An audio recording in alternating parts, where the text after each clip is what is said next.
പാലാരിവട്ടം POCയിൽ ഇന്ന് വലിയൊരു മത്സരത്തിന് തുടക്കം കുറിക്കുകയാണ്. ഏറ്റവും വലിയ ക്വിസ് മത്സരമായ ലോഗോസ് ക്വിസിൻ്റെ സംസ്ഥാനതല മത്സരം ഇന്ന് 10 മണി മുതൽ POCയിൽ ആരംഭിക്കുന്നു. അതിൻ്റെ വിശേഷങ്ങളുമായി ഗുഡ്നസ് ന്യൂസ് നിങ്ങളോടൊപ്പം.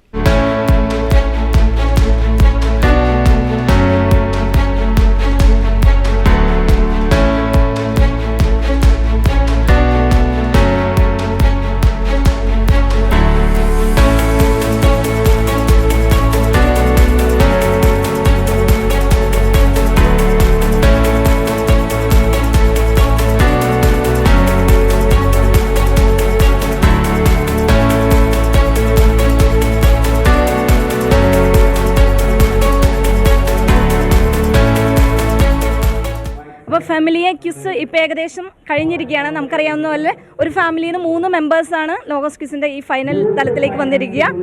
അപ്പോൾ ഇതിൽ 2 കുടുംബങ്ങൾ ഇപ്പോൾ നമ്മളോട് ജസ്റ്റ് പരീക്ഷ കഴിഞ്ഞതിന് ശേഷം സംസാരിക്കാൻ ആഗ്രഹിക്കുകയാണ്. അപ്പോൾ നിങ്ങൾ ഏത് രൂപതയിൽ നിന്നുള്ളവരാണ്? കൊല്ലം രൂപതയിൽ നിന്ന്. ചേട്ടൻ്റെ പേര്? എൻ്റെ പേര് ജോസഫ് ഡേവിഡ്. മോൻ മെഷേക്ക്. Lily Marlon. ഓക്കെ, പരീക്ഷ എങ്ങനെയുണ്ടായിരുന്നു? താരതമ്യേന എളുപ്പമായിരുന്നു. കഴിഞ്ഞ വർഷം ഞങ്ങൾ 3ാം സ്ഥാനത്ത് വന്നതാണ് ഫാമിലി ക്വിസിൽ. പ്രാവശ്യം ഞങ്ങൾക്ക് പ്രതീക്ഷയുണ്ട്. ഇത്തവണ പ്രതീക്ഷയുണ്ട്. അപ്പോൾ നമ്മുടെ കൂടെ വേറെ ഒരു ഫാമിലിയും കൂടെ ചേരുകയാണ്.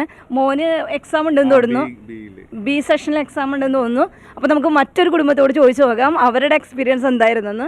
ഓക്കെ, താങ്ക് യു ചേട്ടാ. നിങ്ങൾ ഏത് രൂപതയിൽ നിന്നാണ്? കോഴിക്കോട് രൂപത. പേര്? റിച്ചാർഡ്. ചേച്ചി? ഷേർലി. എങ്ങനെയുണ്ടായിരുന്നു എക്സാം? എങ്ങനെയുണ്ടായിരുന്നു? വലിയ കുഴപ്പമില്ലായിരുന്നു, അത്യാവശ്യം നന്നായിട്ട് തന്നെ എഴുതിയിട്ടുണ്ട്. നിങ്ങൾ എങ്ങനെയാണ് അപ്പോൾ പരിശീലനമൊക്കെ എങ്ങനെയായിരുന്നു? ഒരുമിച്ചായിരുന്നോ അതോ തനിയായിരുന്നോ പഠിച്ചുകൊണ്ടിരുന്നത്? ഞങ്ങൾ പിന്നെ പ്രാർത്ഥനേൻ്റെ സമയം കഴിഞ്ഞ് കഴിഞ്ഞാൽ പിന്നെ ഞങ്ങൾ ഒരുമിച്ചിരുന്ന് പഠിക്കും. പിന്നെ ബാക്കി കിട്ടുന്ന സമയങ്ങളൊക്കെ ഒരുവിധം ഒറ്റയ്ക്ക് ഇരുന്ന് പഠിക്കാനാണ് നോക്കാറ്. ആദ്യമായിട്ടാണോ ഈ? ഇതിന് മുന്നേ ഒരു പ്രാവശ്യം ഫാമിലി ലോഗോസിന് വന്നിട്ടുണ്ട്. ഒരു 5-6 വർഷം മുന്നേ അല്ലേ? 5 വർഷമായി ഉണ്ടാവില്ലേ? ചേച്ചി എന്ത് ചെയ്യുന്നു? ഞാൻ DM ഓഫീസിൽ ജോലി ചെയ്യുന്നു. അപ്പോൾ എങ്ങനെയാണ് പഠിക്കാനായിട്ട്? തിരക്കൊക്കെ ആയിരിക്കില്ലേ? അപ്പോൾ എങ്ങനെയാണ് സമയം കണ്ടെത്തുക? തിരക്കാണ്.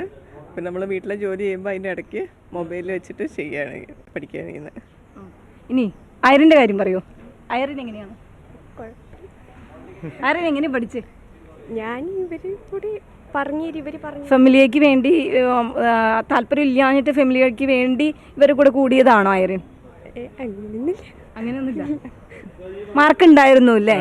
നല്ല മാർക്ക് ഉണ്ടായിരുന്നു. അവൾക്ക് ഉണ്ടായിരുന്നു. പിന്നെ മോനും ഉണ്ടായിരുന്നു. മോനും 4ാം റാങ്കോ മറ്റോ ഉണ്ട് കാറ്റഗറിയിൽ. ഞങ്ങൾ പരീക്ഷ ഇപ്പം തുടങ്ങാൻ പോവാണ് അല്ലേ? ക്വസ്റ്റ്യൻസ് ഒക്കെ എങ്ങനെയുണ്ടായിരുന്നു ഐറിൻ?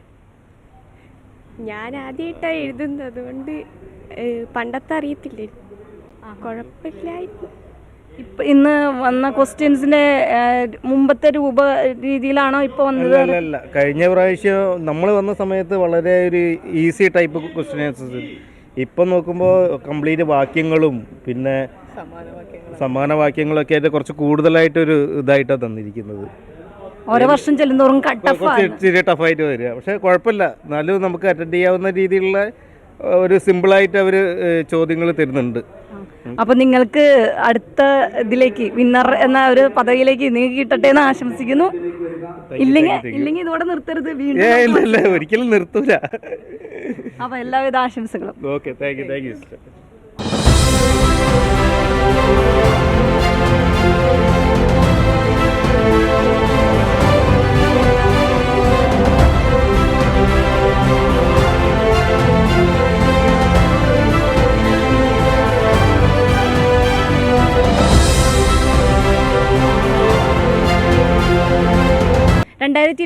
ഫാമിലിയ സംസ്ഥാനതല മത്സരത്തിൽ പങ്കെടുത്ത 2 ടീമുകളാണ് നമ്മളോടൊപ്പം ഇന്ന് ചേരുന്നത്. ഒന്ന് കോട്ടപ്പുറം രൂപതയും ഒന്ന് കോതമംഗലം രൂപതയും. അപ്പോൾ നമുക്ക് ഇവരോട് ചോദിക്കാം ഇന്നത്തെ മത്സരം എങ്ങനെയായിരുന്നു എന്ന്. ആദ്യം കോട്ടപ്പുറം രൂപതകളിലെ മത്സരാർത്ഥികളോട് ചോദിക്കാം. ചേച്ചിയുടെ പേര്? റീതു. ഡെയ്നി. അപ്പോൾ 3 പേർക്കാണ് പങ്കെടുക്കാൻ കഴിയുക അല്ലേ ഒരു ഫാമിലിയിൽ നിന്ന്? അപ്പോൾ എങ്ങനെയുണ്ടായിരുന്നു ഇന്നത്തെ കോമ്പറ്റീഷൻ? എങ്ങനെയുണ്ടായിരുന്നു മത്സരം? ഭയങ്കര പാടായിരുന്നു, ടഫായിരുന്നു. നമ്മളുടെ പഠനം കുറവായിരുന്നു, ആഴത്തിലിട്ട് പഠിക്കണമായിരുന്നു. നന്നായി പഠിച്ചാലേ എഴുതാൻ പറ്റുള്ളൂ എന്ന് ഉള്ള ഉറപ്പുണ്ട്. നമ്മുടെ ഇതിനു മുമ്പ് കഴിഞ്ഞ സെക്ഷൻ പോലെയൊന്നും അല്ല. നല്ല ആഴത്തിലുള്ള പഠനം ആവശ്യമാണ്. വചനങ്ങളൊക്കെ നല്ല ബൈഹാർട്ടായിട്ട് ഒരു നേരത്തെ തന്നെ പഠിച്ചു തുടങ്ങേണ്ടതാണ്. ഞങ്ങൾ അവസാന നിമിഷം പഠിച്ചു തുടങ്ങിയ ആൾക്കാരാണ്. ഞങ്ങളുടെ പഠനം പോരാ. എങ്ങനെയായിരുന്നു നിങ്ങൾ പോരാ എന്ന് പറയുന്നത്? നിങ്ങളുടെ പഠന രീതി എങ്ങനെയായിരുന്നു? ചേച്ചി എന്ത് ചെയ്യുന്നു, എങ്ങനെയാണ് അതിനെ സമയം കണ്ടെത്തിയെന്ന് പറയുമ്പോൾ? ഞാനൊരു ഫൈനാൻസിൽ വർക്ക് ചെയ്യാനാണ്. അപ്പോൾ അവിടെ വെച്ച് എനിക്ക് പഠിക്കാനും ടൈം കിട്ടില്ല. വീട്ടിൽ വന്ന് വീട്ടിലെ ജോലികളൊക്കെ കഴിഞ്ഞ് രാത്രി 10 മണിക്ക് ശേഷമുള്ള പഠനം ഞങ്ങൾക്ക് ഉണ്ടായിരുന്നുള്ളൂ. പിള്ളേരും അതേപോലെ തന്നെ പഠിക്കാനാണ്, 10ാം ക്ലാസ്സിലാണ്. അപ്പോൾ അവർക്കും പറഞ്ഞ അവരുടെ ക്ലാസ്സും ട്യൂഷനൊക്കെ കഴിഞ്ഞിട്ടുള്ള സമയം അവർക്കും കിട്ടാറുള്ളൂ. നിങ്ങൾ പഠിച്ച രീതി എങ്ങനെയായിരുന്നു എന്ന് പറയാമോ? അമ്മയുടെ കൂടി ഇരുന്നാണ് പഠിക്കാറ്? പരസ്പരം ചോദ്യം ചോദിക്കാറുണ്ടോ? അതോ യാതൊരു ബന്ധമില്ലാതെയാണ് നിങ്ങൾ പഠിച്ചുകൊണ്ടിരുന്നതെന്ന് പറയാമോ? ഞാൻ പഠിച്ചെന്ന് പറഞ്ഞാൽ വേറെ മുറിയിലിരിക്കും, ഇവിടെ വേറെ മുറിയിലിരിക്കും. പിന്നെ പഠിച്ചില്ലെങ്കിൽ അമ്മ വിളിച്ചു പറയും പഠിക്കുകയും നമുക്ക് എഴുതാറില്ല എന്ന് പറയും. അപ്പം അങ്ങനെ പഠിക്കും. ഏത് ഇടവകയെന്നാണ് നിങ്ങൾ വരുന്നത്? ഞങ്ങൾ പള്ളിപ്പുറം മഞ്ഞുമാത ബസിലിക്ക അവിടെ നിന്നായിരുന്നു. അവിടെ എത്ര പേര് ഏകദേശം എത്രത്തോളം പേര് മത്സരിച്ചിട്ടാണ് നിങ്ങൾ ഇങ്ങോട്ടേക്ക് എത്തിയെന്ന് പറയാമോ? ഞങ്ങളുടെ രൂപതയിൽ ഈ സെക്ഷനിൽ നിന്ന് ഏറ്റവും കൂടുതൽ പിള്ളേർ ലോഗോസ് ക്വിസിന് പങ്കെടുക്കുന്നത് ഞങ്ങളുടെ ഇടവകയിൽ നിന്നാണ്. എത്ര പേരെന്ന് എനിക്ക് ഓർമ്മയില്ല കറക്റ്റായിട്ട്. കുറച്ചധികം പേരുണ്ട്. എപ്പോഴും കൂടുതൽ പേര് പങ്കെടുക്കുന്നതിന് ഫസ്റ്റ് ഞങ്ങൾക്ക് കിട്ടാറുള്ളൂ. അപ്പോൾ ഇത്തവണ പഠിച്ചത് അത്ര പോരായിരുന്നു എന്ന് മനസ്സിലായില്ലേ? അടുത്ത തവണ ഇതിൽ നന്നായി പഠിച്ച് നന്നായി എഴുതാൻ ചിന്തിക്കുന്നുണ്ടോ? ഇനി വരും, ഇനി ഇതിൽ നന്നായി നേരത്തെ പഠിച്ച് ഒരുങ്ങി വരാനായിട്ട് ആഗ്രഹിക്കുന്നുണ്ടോ? ആഗ്രഹമുണ്ട്. സമയം വേണം. സമയം വേണമല്ലേ? സമയം നമ്മൾ ഉണ്ടാക്കി. ഇനി ഇത്തവണ കിട്ടൂല എന്ന് ഉറപ്പാണോ? ഇത്തവണ കിട്ടൂല, ഉറപ്പാണ്. അതനുസരിച്ച് നന്നായിട്ട് പഠിച്ചവർക്ക് ദൈവം കൊടുക്കുള്ളൂ. അപ്പം അടുത്തവണ വരാൻ ഉറപ്പിച്ചാണ്? അടുത്തവണ വരും. വരുമ്പോഴത്തേക്ക് ഈ കുറവൊക്കെ നികത്തിയിട്ടേ വരുള്ളൂ. അടുത്തവണ നമ്മൾ പ്രൈസും കൊണ്ട് പോകുന്ന ഉറപ്പിൽ കോട്ടപ്പുറം രൂപത നമ്മുടെ ഒപ്പം നിൽക്കുന്നു. ഇനി നമുക്ക് കോതമംഗലം രൂപതയോട് ചോദിക്കാം എങ്ങനെയുണ്ട്. ഏത് ഇടവകയെന്നാണ് ചേച്ചി വരുന്നത്? ചേച്ചിയുടെ പേര്? മുതലക്കോട് ഇടവകയിൽ നിന്ന്. എൻ്റെ പേര് ഗ്രേസി തോമസ് പാറയിൽ. മക്കളാണ് അല്ലേ രണ്ടുപേര്? പേര് മെരീസ തോമസ്. എന്ത് ചെയ്യുന്നു? ഞാൻ PG പഠിക്കുക. PG പഠിക്കുന്നു. Joyce Thomas, education department. എങ്ങനെയുണ്ടായിരുന്നു ഇത്തവണത്തെ എക്സാം? എങ്ങനെയുണ്ടായിരുന്നു എന്ന് ചോദിച്ചാൽ കുറച്ചുകൂടെ നന്നായിട്ട് ഒരുങ്ങിയിരുന്നെങ്കിൽ കുറച്ചുകൂടെ എഴുതാമായിരുന്നു. ഒരുക്കത്തിൻ്റെ കുറവുണ്ട്. പക്ഷേ പരീക്ഷ ടഫായിരുന്നു, ഉദ്ദേശിച്ചതിനേക്കാളും ടഫായിരുന്നു. അധ്യായവും വാക്യങ്ങൾക്കാണ് പ്രാധാന്യം ഉണ്ടായിരുന്നത്. വചനത്തേക്കാൾ പ്രാധാന്യം അധ്യായത്തിനും വാക്യത്തിനും വന്നപ്പോൾ നമുക്ക് വചനം പഠിക്കുന്നതിനേക്കാളും നമ്മൾ പ്രാധാന്യം കൊടുക്കേണ്ടത് അധ്യായത്തിനും വാക്യത്തിനുമാണ് എന്നുള്ള ഒരു സംശയം. അപ്പോൾ നമ്മൾ കൂടുതലും വാക്യത്തിനാണ് പ്രാധാന്യം കൊടുത്ത് വചനം പഠിക്കുന്ന രീതിയിൽ പഠിച്ചു വന്നത്. ഇവിടെ ഒരുപാട് കോമ്പറ്റേറ്റേഴ്സ് വരുന്നതുകൊണ്ട് മത്സരാർത്ഥികളുടെ എണ്ണം കൂടുമ്പോൾ അവരെ എങ്ങനെ ഒന്നിനെ കണ്ടെത്താമെന്നുള്ള അതിനു വേണ്ടിയായിരിക്കും അവർ പല രീതിയിലും തിരിച്ചു മറിച്ചും ചോദിച്ചിരിക്കുന്നത്. നിങ്ങൾക്ക് എങ്ങനെ ഉണ്ടായിരുന്നു? ഞങ്ങൾക്കും പാടായിരുന്നു. അധ്യായം വാക്യമായതുകൊണ്ട് അങ്ങനത്തെ ക്വസ്റ്റ്യൻ ആയിരുന്നു. ഒത്തിരി കൂടുതൽ എണ്ണം വന്ന അങ്ങനത്തെ ക്വസ്റ്റ്യൻ ആയിരുന്നു. അതുകൊണ്ട് കുറച്ച് പാടായിരുന്നു. അത് തന്നെ പറയാനുള്ളത്. കൂടുതൽ അധ്യായം വാക്യങ്ങളായിരുന്നു. ഇതിനു മുമ്പ് നിങ്ങൾ ഫാമിലിയിൽ മത്സരിച്ചിട്ടുണ്ടോ? ഒരിക്കലും വന്നിട്ടുണ്ട്. അന്ന് ഇത്രയും ടഫായിരുന്നു? ഇത്രയും ടഫായിരുന്നില്ല. അത് മനസ്സിൽ വെച്ചിട്ടായിരുന്നു ഇത്തവണ അതുപോലെ പഠിച്ചു വന്നത്. പക്ഷേ അങ്ങനെ ആയിരുന്നില്ല ഇത്തവണ. ഇനി ഈ മത്സരത്തെക്കുറിച്ച് മൊത്തത്തിൽ വാലുവേറ്റ് ചെയ്യുമ്പോൾ എന്തെങ്കിലും സ്വന്തമായ ചില നിഗമനങ്ങളോ എന്നിട്ടോ എന്തെങ്കിലും പറയണം ഇതിനെക്കുറിച്ച് എന്ന് തോന്നുന്നത് എന്തെങ്കിലും ഉണ്ടെങ്കിൽ പറയണമെന്ന് തോന്നുന്നുണ്ട്. ഫാമിലി ക്വിസ് നടത്തുമ്പോൾ എനിക്ക് തോന്നുന്നു ഒരു ഫാമിലിയിൽ സാധാരണ ഒരു ആവറേജ് എന്ന് പറയുന്നത് 4 വ്യക്തികളായിരിക്കും. അപ്പനും അമ്മയും 2 മക്കളുമായിരിക്കും സാധാരണ ഉള്ളത്. അപ്പോൾ അതിൽ നിന്ന് ഒരാളെ മാത്രം ഒഴിവാക്കിക്കൊണ്ട് 3 പേര് വന്ന് മത്സരത്തിൽ പങ്കെടുക്കുമ്പോൾ ആ മാറി നിൽക്കുന്ന ഒരാളെയും കുറിച്ച് അയാൾക്കും ബുദ്ധിമുട്ട്, മാറ്റി നിർത്തുക എന്നുള്ളത് ഞങ്ങൾക്ക് അതിനേക്കാളേറെ ബുദ്ധിമുട്ട്. ഒരാളെ ആരെ മാറ്റി നിർത്തും? അങ്ങനെ ഞങ്ങൾക്ക് ഈ വർഷം അങ്ങനെ മാറ്റി നിർത്തുക എന്നുള്ള ഒരു ചലഞ്ചായിരുന്നു. കാരണം ഏകദേശം എല്ലാവർക്കും ഒരേപോലെ മാർക്കായിരുന്നു. അതിൽ മക്കൾ ഞങ്ങൾ 2 പേരും, ഇവർ 2 മക്കളെ. പിന്നെ പപ്പയാണ് മാറി നിൽക്കുന്നത്. ഞാൻ ഒഴിവാകാൻ നോക്കിയതാ, പക്ഷെ പപ്പ എന്നെ ഇങ്ങോട്ട് ഇട്ടു. സപ്പോർട്ട്, പപ്പയുടെ എല്ലാ സപ്പോർട്ടിൽ നിന്നും അവിടെ ഇരുന്ന് പ്രാർത്ഥിച്ചോളാം എന്ന് പറഞ്ഞു. അപ്പോൾ അതാണ് ലോഗോസ് ക്വിസിനെ കുറിച്ച് ഒരു അവസാനമായിട്ട് തോന്നിയൊരു കാര്യം അല്ലേ? പിന്നെ ഒന്നിച്ചിരുന്ന് പഠിക്കുക, വചനം വായിക്കുക എന്നൊക്കെ പറയുന്നത് ഒരു വലിയ ദൈവാനുഗ്രഹമാണ് കുടുംബത്തിന്. ഞങ്ങൾക്കങ്ങനെ എപ്പോഴും സാധിക്കാറില്ല. എന്നാലും അവസാനം ഫൈനലൊക്കെ വരുമ്പോഴത്തേക്കും ഞങ്ങൾ ഒന്നിച്ചിരുന്നൊക്കെ വായിച്ചു പഠിക്കാറുണ്ട്. വായിച്ചെന്നല്ല, ഷെയർ ചെയ്ത് അങ്ങോട്ടും ഇങ്ങോട്ടൊക്കെ പഠിക്കാറുണ്ട്. പപ്പയും കൂടി ഉണ്ടായിരുന്നെങ്കിൽ ഞങ്ങൾക്ക് 4 പേർ കൂടി ഒരുമിച്ചിരുന്ന് ഒരു കുടുംബമായിട്ട് ഇരുന്ന് എഴുതാമായിരുന്നു എന്നൊക്കെയുള്ള ചിന്ത. അതാ ഒരു വിഷമമുണ്ട് ശരിക്കും പറഞ്ഞാൽ, ഒരാളെ ഒഴിവാക്കാന്നുള്ള ഒരു വിഷമം.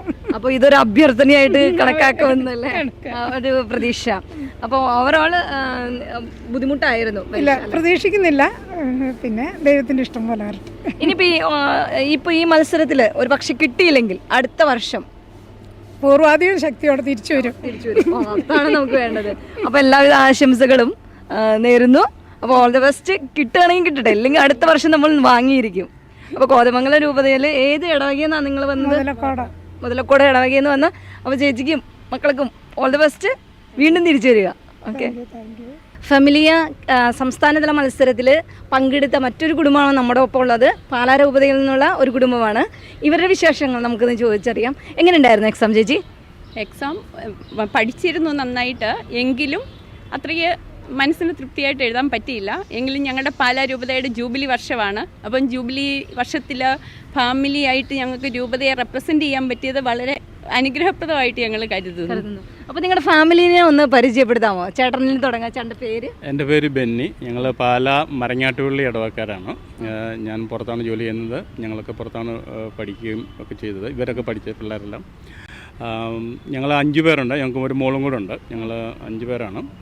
ഞങ്ങൾ ഒന്നിച്ചാണ് ബൈബിൾ പഠിക്കുന്നത്. എല്ലാവരും കൂടെ ഒന്നിച്ചിരുന്നാണ് പഠിക്കുന്നത്. ഞങ്ങൾ ഡിസ്കസ് ചെയ്യാറുണ്ട്. സമയം കിട്ടുമ്പോഴൊക്കെ പഠിക്കും. കൂടുതൽ ഇവരൊക്കെയാണ് പഠിക്കുക. നമുക്ക് നമ്മുടെ ജോലിയുടെ ഭാഗങ്ങളൊക്കെ ആയിട്ട് മാറി നിൽക്കേണ്ടി വന്നാലും ഇവരൊക്കെ പഠിക്കാറുണ്ട്. എല്ലാവരും പഠിക്കണം. ഞങ്ങൾക്ക് ഫാമിലിയായിട്ട് അങ്ങോട്ടും ഇങ്ങോട്ടും ക്വസ്റ്റ്യൻ ചോദിക്കുകയും പഠിക്കുകയും. ഞങ്ങൾ പുറത്തായിരിക്കുമ്പോഴും അവിടെയും ഞങ്ങൾ പഠിക്കാറുണ്ടായിരുന്നു. അപ്പം ബൈബിൾ ഞങ്ങൾ സ്ഥിരമായിട്ട് പഠിക്കുന്നുണ്ട്. എന്നാലും അതിനുള്ള താല്പര്യമുണ്ട്. പിന്നെ ചില ബുദ്ധിമുട്ടുകൾ കൊണ്ടൊക്കെ എല്ലാവർക്കും പങ്കെടുക്കാൻ പറ്റിയില്ല. അത് അത്രയേ ഉള്ളൂ. ചേച്ചിയുടെ പേര്? എൻ്റെ പേര് ജോസ്ലി. മക്കള് മോളുടെ പേര്? ലിൻറ്റിൽ. ലിന്നി. ഇനി ഈ കൂട്ടത്തിൽ ഒരു യൂണിഫോമിൻ്റെ ചെറിയതായ ഒരു വ്യത്യാസം നമുക്ക് മനസ്സിലാക്കുന്ന ആൾ ഇവിടെയാണ്. നമുക്കറിയാം ഫെമിലിയ കോമ്പറ്റീഷനിൽ ഒരു കുടുംബത്തിൽ നിന്ന് 3 പേർക്കാണ് പങ്കെടുക്കാൻ പറ്റുന്നത്. അപ്പോൾ ഇവർ മാറ്റി നിർത്തപ്പെട്ട ഒരു വ്യക്തിയായിട്ട് ഇവിടെ കാണുന്നതിന് കാരണം വേറെ ഒന്നുമല്ല, ആളായിരുന്നു ഇവരുടെ ടീച്ചർ എന്നാണ് പറയപ്പെടുന്നത്. അപ്പോൾ ഇവരെങ്ങനെയാണ് പഠിച്ചിരുന്നതെന്നൊന്ന് പറയാമോ? അവർ ഒത്തിരി പരിശ്രമിച്ചിരുന്നു. അപ്പം പപ്പ പറഞ്ഞാൽ അവർക്ക് ജോലിയും പിന്നെ അവർക്ക് പഠിത്തത്തിൻ്റെ ഒക്കെ തിരക്കുണ്ടായിരുന്നു. എന്നാലും അവർ ഒത്തിരി ഡിഫിക്കൽട്ടി എടുത്ത് പഠിച്ചായിരുന്നു. ഒത്തിരി ടൈം സ്പെൻഡ് ചെയ്ത് പഠിച്ചതാണ്. ഇതിൽ ഏറ്റവും കൂടുതൽ ഉഴപ്പിയതാരാ?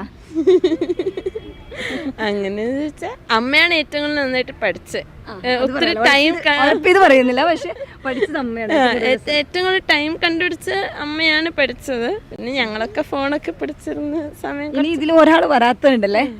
അപ്പോൾ ഇവരെ മാത്രം മാറ്റി നിർത്തിയപ്പോൾ നിങ്ങൾക്ക് എന്ത് തോന്നി? അവരും കൂടി ഉണ്ടായിരുന്നെങ്കിൽ കുറച്ചുകൂടി സന്തോഷപ്രദമായിരുന്നു. ദൈവാനുഗ്രഹം ഒന്നിച്ച് കൂടുമ്പം അതിൻ്റെ ആ ഒരു ഇമ്പം അത് ഇച്ചിരി കൂടി കൂടിയിരുന്നേനെ എന്ന് വിചാരിച്ചു. പിന്നെ അതുപോലെ തന്നെ ഇവർക്ക് ലാംഗ്വേജിൻ്റെ ഒരു പ്രശ്നം ഉണ്ടായിരുന്നു. ഞങ്ങൾ ശരിക്കും പറഞ്ഞാൽ രണ്ടാമത്തെ മോളും മൂത്ത മോളും ഞാനും കൂടിയായിരുന്നു എഴുതാമെന്ന് വിചാരിച്ചത്. അപ്പോൾ ഇവർ ദുബൈയിൽ പഠിച്ചതായതുകൊണ്ട് മൂത്തവർ രണ്ടുപേരും മലയാളം എഴുതുകയും വായിക്കുകയും ചെയ്യുമെങ്കിലും എഴുതി ശീലമില്ല, സ്കൂളിൽ പഠിച്ചിട്ടില്ല. അപ്പോൾ അതുകൊണ്ട് ഇവിടെ മലയാളത്തിൽ എഴുതണം എന്ന് വന്നതുകൊണ്ട് അവളെ പിന്നെ ഇവർ രണ്ടുപേരും അങ്ങ് മാറി തരുമായിരുന്നു. ഇവൾ 2 വർഷം മലയാളം ഇവിടെ നാട്ടിൽ വന്നു കഴിഞ്ഞ് പഠിച്ചിരുന്നേ.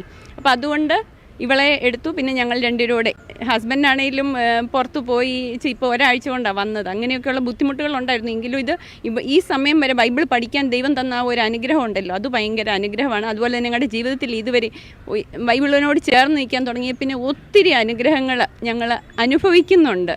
എല്ലാവരും ഈ ബൈബിൾ ക്വിസിലേക്ക് വരണമെന്നും ഒത്തിരി പേര് പാർട്ടിസിപ്പേറ്റ് ചെയ്യണമെന്നും ദൈവത്തിനായിട്ട് അതിന് സമയം കൊടുക്കണമെന്നും ആഗ്രഹിക്കുകയും അതിന് മറ്റുള്ളവരെ പ്രോത്സാഹിപ്പിക്കുകയും ചെയ്യാൻ എനിക്ക് വലിയ ഇഷ്ടവുമാണ്. ഇനി മറ്റൊരാൾ മാറ്റി വന്നിട്ടില്ല എന്ന് പറഞ്ഞില്ലേ? അപ്പോൾ ആളെങ്ങനെയാണ്?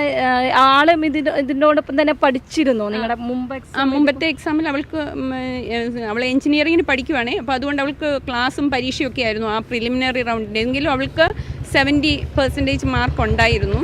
പിന്നെ പഠിക്കാൻ ഒരുങ്ങിയതാണ്. അപ്പോൾ ഇവിടെ പേര് കൊടുത്തത് ഞങ്ങൾ അവളുടേതാണ്. അപ്പോഴാണ് നമ്മൾക്ക് ലാംഗ്വേജിൻ്റെ പ്രശ്നമാണെന്ന് പറഞ്ഞ് മാറിയത്. അപ്പോൾ അടുത്ത വർഷമെങ്കിലും ഈ ലാംഗ്വേജിൻ്റെ പ്രശ്നം, ഇപ്പം മാണ്ഡ്യക്കാർ രൂപതക്കാർ അവരും ഇതൊരു പ്രശ്നമായിട്ട് പറയുന്നു. നമുക്ക് ലാംഗ്വേജ് പിള്ളേർ ഒരിക്കലും വായിക്കാത്തൊരു ഇത്രയും വലിയ വാക്കുകളൊക്കെ വായിക്കാമെന്ന് പറഞ്ഞാൽ ഇച്ചിരി ബുദ്ധിമുട്ടാണ്. അപ്പോൾ അതൊരു സജഷൻ, കൂടുതൽ പേർക്ക് ആഗ്രഹമുള്ളവർക്കും ഒന്ന് അതിൽ പാർട്ടിസിപ്പേറ്റ് ചെയ്യാനായിട്ട് കിട്ടുന്ന ഒരു ചാൻസാണ്. അതൊന്ന് ഇംഗ്ലീഷിലൊരു ക്വസ്റ്റ്യൻ പേപ്പർ അവർക്ക് എഴുതാൻ കൊടുക്കുകയാണെങ്കിൽ അത് ഒത്തിരി പേർക്ക് അനുഗ്രഹപ്രദമായിരിക്കും, ഒത്തിരി പേര് വരുമായിരിക്കും. ഈ നമ്മുടെ എക്സാം എഴുതാനായിട്ട് കൂടുതൽ പാർട്ടിസിപ്പേഷൻ ഉണ്ടാവും എന്ന് വിചാരിക്കുന്നു. അപ്പോൾ ആദ്യ ലെവൽ മത്സരത്തിൽ നിങ്ങൾ 3 മക്കളും ഉണ്ടായിരുന്നു, നിങ്ങൾ 5 പേര് ഒരുമിച്ചായിരുന്നു എക്സാം എഴുതിയിരുന്നത്. ഇവിടെ വന്നപ്പം 3 പേരായി ഇത് ചുരുങ്ങി. അതിൻ്റെ ഒരു ബുദ്ധിമുട്ടുണ്ട്, ലാംഗ്വേജിൻ്റെ ഒരു ബുദ്ധിമുട്ടുണ്ട്. ഫാമിലിയായിട്ട് വരുമ്പോൾ ഒന്നിച്ച് ഫാമിലിയായിട്ട് ഇത് ചെയ്യുവാണെങ്കിൽ ഏറ്റവും നല്ലതായിരിക്കും. കാരണം ഫാമിലി പാർട്ടിസിപ്പേഷൻ ആണല്ലോ, ഇതിപ്പോൾ ഇൻഡിവിജ്വൽ പാർട്ടിസിപ്പേഷൻ പോലെ ആയിപ്പോയി. അപ്പം ഫാമിലിയായിട്ട് തന്നെ പാർട്ടിസിപ്പേറ്റ് ചെയ്ത് ഗ്രൂപ്പായിട്ട് തന്നെ ആൻസർ പറയും, ഡിസ്കസ് ചെയ്ത് ഉത്തരം പറയാനും പറ്റുവാണെങ്കിൽ നല്ലത്. പിന്നെ അതിനുള്ളിൽ ഓഫ് കോഴ്സ് അപ്പോൾ എല്ലാവരും പഠിക്കുകയില്ല എന്നുള്ള ഒരു ഇതുകൊണ്ടായിരിക്കും ഒരു പക്ഷേ അങ്ങനെ വന്നത്. അങ്ങനെയാണെങ്കിൽ തന്നെ ഇപ്പം മദറിനോട് ചോദിക്കേണ്ട ക്വസ്റ്റ്യൻ മദറിനോട് മാത്രമായിട്ട് ചോദിക്കാം, ഫാദറിനോട് ചോദിക്കേണ്ട ക്വസ്റ്റ്യൻ ഫാദറിനോട് മാത്രമായിട്ട് ചോദിക്കാം, മക്കളോട് ചോദിക്കേണ്ട മക്കളോട് മാത്രമായിട്ട് ചോദിക്കാം. അപ്പോൾ എല്ലാവരും അതിനകത്ത് പഠിക്കുകയും ചെയ്യും, നമുക്കൊരു ഗ്രൂപ്പ് പാർട്ടിസിപ്പേഷൻ ഉണ്ടാവുകയും ചെയ്യും. അങ്ങനെ ഒരു സജഷനും കൂടെ ഉണ്ട്. അപ്പോൾ ഇവർ സന്തോഷമാണ് പഠിച്ചതിൽ. ഒരു വചനം ഇത്ര ഉയർത്തിയതിനും ഈ വചനത്തോട് ചേർത്ത് നിർത്തുന്നതിനും ഓർത്ത് ഒത്തിരി ദൈവത്തിന് നന്ദി പറയുന്നു. സമ്മാനം എന്നുള്ളതല്ല, പുനരുത്ഥാനത്തിൽ നിങ്ങൾക്ക് സമ്മാനം കിട്ടുമെന്ന് പറഞ്ഞ പോലെ ആ സമ്മാനം നമുക്കുണ്ടാകും എന്നുള്ള ഒരു വിശ്വാസത്തിലാണ് ഈ പഠിത്തം. അപ്പം അതിന് ദൈവം ഞങ്ങളെ ചേർത്ത് പിടിച്ചു എന്നുള്ളതൊരു വലിയ അനുഗ്രഹമായിട്ട് ഞങ്ങൾ കരുതുന്നു. ഇനിയും ഞങ്ങളെ ബൈബിളിൽ നിന്ന് മാറിപ്പോകാതെ ഒന്ന് ചേർത്ത് ഈശോയോട് ചേർന്ന് നിർത്താൻ അനുഗ്രഹിക്കണേ എന്നാണ് ഞങ്ങളുടെ പ്രാർത്ഥന. വചനം പഠിക്കുന്നത് പ്രൈസ് കിട്ടാനല്ല, എന്നാൽ വചനം രുചിച്ചറിയുന്നത് വഴി നമ്മുടെ ജീവിതത്തിൽ ഉണ്ടാകുന്ന മാറ്റങ്ങളാണ് ചേച്ചി ഏറ്റു പറയുന്നത്. അപ്പോൾ ഇവർക്ക് എല്ലാവിധ ആശംസകളും നൽകുകയാണ്. ഇത്തവണ കിട്ടിയില്ലെങ്കിൽ വേണ്ട, അടുത്തവണ വിജയം കൊയ്യാനായിട്ട് കർത്താവ് നിങ്ങളെ അനുഗ്രഹിക്കട്ടെ. നിങ്ങൾ എത്രത്തോളം പഠിക്കുന്നു അത്രത്തോളം അനുഗ്രഹങ്ങൾ വചനത്തിലൂടെ നിങ്ങൾക്ക് ലഭിക്കുമെന്നാണ് ഈ ഫാമിലി നമ്മളോട് പറഞ്ഞു തരുന്നത്. ഇതനുസരിച്ച് ഒരുപാട് പേര് ഫാമിലിയിലേക്ക് മത്സരിക്കാൻ വരട്ടെ എന്ന് ആശംസിക്കുന്നു. നന്ദി.